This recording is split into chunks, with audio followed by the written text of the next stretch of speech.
I am a 19 years old female and I have always had a fear of the dark. It's ridiculous, I know, but when the lights are off, the mind wanders. And mine often makes me see things that freak me out. When I was younger, it was small things like seeing a face on a chair, and when the lights turned on, it was just a pile of clothes. Overactive imagination, I know. But we recently moved out of an old house and there a lot of things happened. My first time ever experiencing sleep paralysis when I was 14. I was laying in bed and I was at the end of the hall. We all know how sleep paralysis works, but as I couldn't move my body, my eyes wandered, and in the side of my view, I thought I saw someone in my closet. I could hear creaking and noises, but it broke when I blinked. That was the first time I've ever felt that true fear of the supernatural. Around a year ago, we moved into a new house. A cute place, but the neighborhood is terrifying. In the past year, there were 3 murders just blocks from my home. It's not a good area. Whole living in this house, I've been things move from my peripheral vision, and at night I hear footsteps in my room.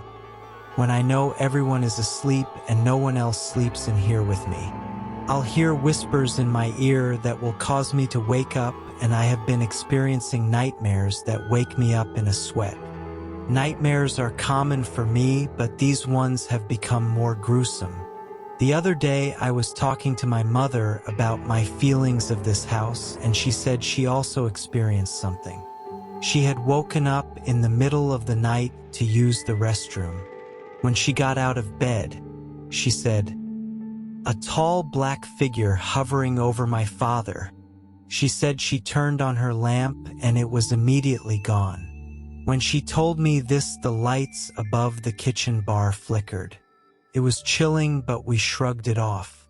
There are also some times when I feel like I see someone looking like a member in my family, and I'll follow calling their name, but when I turn the corner, they are gone. I feel like I'm living in a mystery drama show, and being the main character is nowhere near as much fun as people make it sound. I moved country in August of last year to finally join my husband after being separated by COVID travel bans and political happenings. Since I arrived, some increasingly creepy things have been happening. It started small, relative to where we are now. Social media accounts being hacked, mail going missing from the mailbox, the occasional strange sounds outside at night. Since then, it's escalated to a level neither of us could ever have fathomed. Someone who looks strikingly like my abusive ex, but isn't, because we've been no contact for a decade and he lives on the other side of the world, not even in the country I came from, hanging around outside, and someone who looks strikingly like my husband's late father, whose death affects him immensely to this day, following him in a car similar to the one his dad drove. Social services receiving anonymous calls about our daughter, using my full government name with middle name, which not many people know. Strange phone calls, including maniacal laughter and someone playing animal sounds down the phone, only for the phone number to suddenly not exist when we or the service provider try to look into it. Since December, things have really veered into feeling like an episode of Pretty Little Liars. My husband has showed up to work only to be told that he'd already called to book the day off. My mother-in-law has received bizarre phone calls saying my husband owes someone money, which isn't true. And even friends who know nothing about the situation have reported strange happenings. The scariest incident so far involved an old man we'll call Shakir, because he had a very similar name of Arabic origin. To clarify, I live in a European country where this kind of name is very unusual. I first encountered Shakir when walking to the bus stop after meeting my friend for coffee in the town center. I noticed him staring at me, checking his phone as if checking that I was the right person, then starting to follow me. He followed me onto the bus. then all the way home, eventually peering through the glass panel on the front door of the building I live in because I managed to get in and lock him out. My neighbor, who is active military personnel, 37M, was outside in the garden. So I told him that someone followed me home and was at the door.